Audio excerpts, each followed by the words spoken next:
We begin with the war in the Middle East, as U.S. President Donald Trump just gave an update on his timeline for a deal to end the conflict in Iran.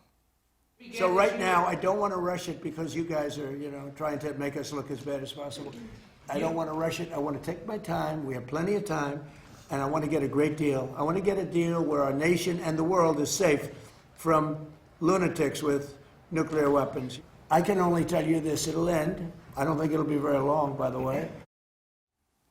While Trump has extended the ceasefire in Iran for the time being, Israeli and Lebanese officials meet for talks in Washington today about extending their separate ceasefire. I spoke to Canada's Foreign Affairs Minister Anita Anand earlier this afternoon about where things stand in the war right now. Minister Anand, welcome back to the show. Thanks for joining me. Thanks for having me. You said this week that Canada summoned the Israeli ambassador, Ido Moed, to request an investigation into the killing of the Canadian citizen in the conflict in Lebanon. What more can you tell us about that conversation, Israel's response, and where things are with Canada and Israel right now? My officials met with Ambassador Moed, and they had a conversation about the killing of the Canadian on Lebanese soil, and we requested a full and transparent investigation into the killing of the Canadian citizen, to which Israel indicated that it would be undertaking this investigation. We're at the process now of awaiting details relating to the investigation and the time frame in particular.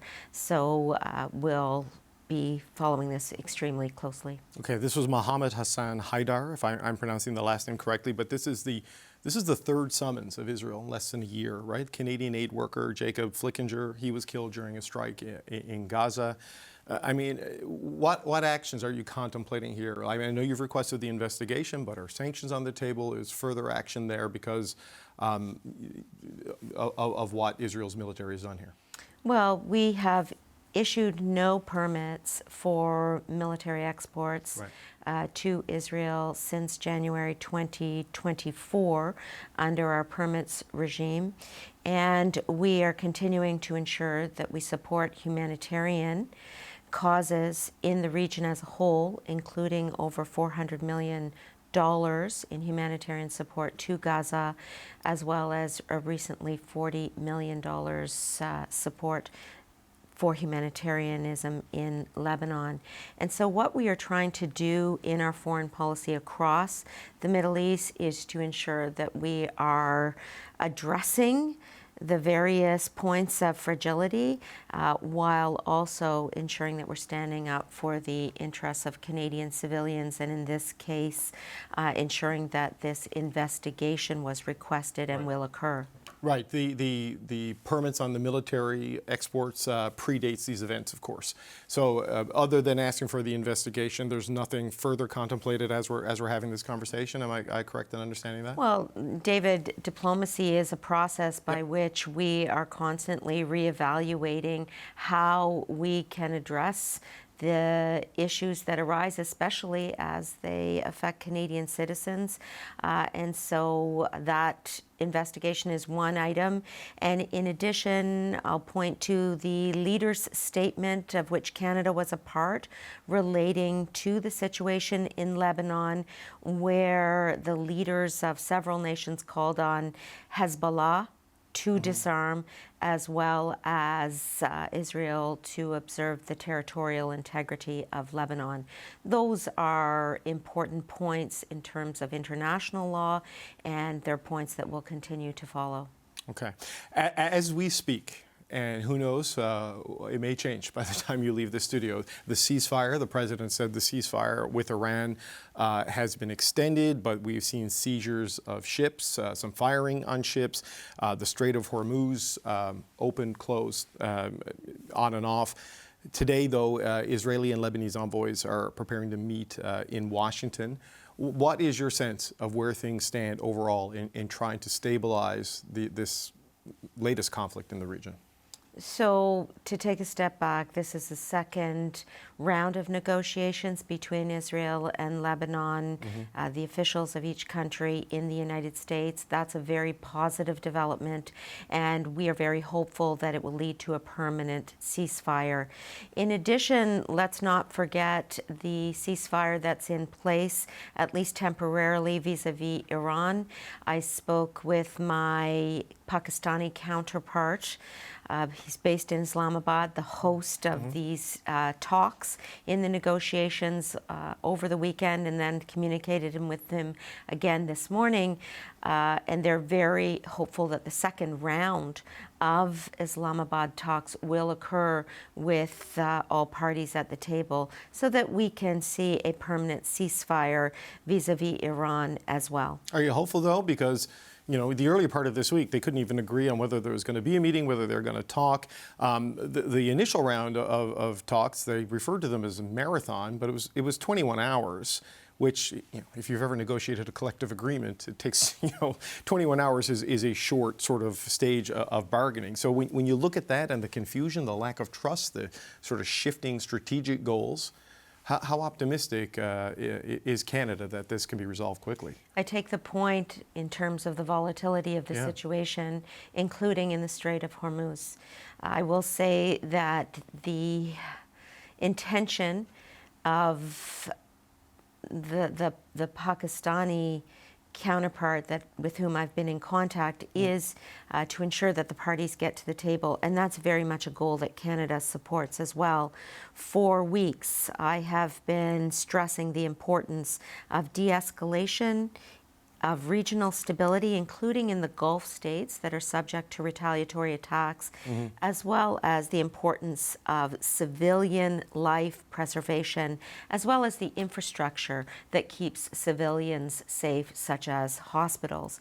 That set of objectives and requests that are at the very heart of our diplomacy in the Middle East continues to be relevant, and that is what I've been stressing, not only in my visit to Saudi Arabia recently, but in every phone call I have been having over the past number of days and weeks with my partners in the Gulf region. You were pretty clear that when you called the closure of the Strait of Hormuz a illegal, really, I guess a violation of international law is how I would interpret what you say. You condemn the actions of Iran in this war. How do you assess the U.S. blockade of Iran or the actions of Israel having destroyed civilian infrastructure and moved in to Lebanese territory? Are these also violations of international law? It's a good point, and the key is to always remember that the UN Convention on the Law of the Sea, as well as international customary law, dictate that the international waterway, which is the Strait of Hormuz, must be freely navigable across the board. The Iranian blockade is one that is applying to all ships and says that the toll that they're implementing must be paid or ships cannot pass. The U.S. blockade that you mentioned in your question is slightly different. It actually is enforced neutrally. All ships can pass except ships going to Iranian ports. So it's important to draw that distinction. And as I said, our position is that ships should be able to pass through the Strait of Hormuz under international law. What about the Israel situation in Lebanon? Because Hezbollah is in no question a threat to Israeli security, but it is an Iranian proxy, not an agent of the Lebanese government, right? But that is Lebanese territory, and the challenge of having a designated terrorist militia organization like Hezbollah is a difficult one. Is Israel right to occupy that land over Lebanon's objections? Well, let me take you back to my comments earlier in the interview where I underlined the importance of territorial integrity, and that is fundamental to Lebanese and Lebanon's sovereignty as a state. Hezbollah itself is a listed terrorist entity under Canadian law, and we are very concerned, especially because they have been working with the Iranians. But what we are calling for is meaningful engagement by Israeli and Lebanese representatives to negotiate a sustainable political solution. And that's why these talks in the United States, the second round of which are beginning today, are so very important. Just one last point before we let you go, Minister. Canada's repeatedly said it's ready to contribute appropriate efforts to ensure safe passage through the Strait of Hormuz. What do appropriate efforts look like in real terms? Are we talking about intelligence sharing? Are we talking about logistics? Or are we talking about a military presence in the region in what could be a hot zone at any moment? So in particular, Minister McGuinty has been clear that once a ceasefire permanently is in place, Canada would be more in a position to make a contribution. The types of assistance that he has mentioned include demining expertise, cyber expertise, and logistics, and that is the type of aid that might be on the table. Right. But once again, diplomatically, what we need to work towards are those objectives I outlined earlier, the stability in the region via de-escalation, the protection of civilians and civilian infrastructure, and the opening of the Strait of Hormuz, as well as the prevention of retaliatory attacks against Gulf partners who have shown great restraint, I might add, in not responding in kind. Foreign Affairs Minister Anita Anand, we always appreciate the time. I know you travel a lot and you're busy. Thanks for making time today. Thank you so much.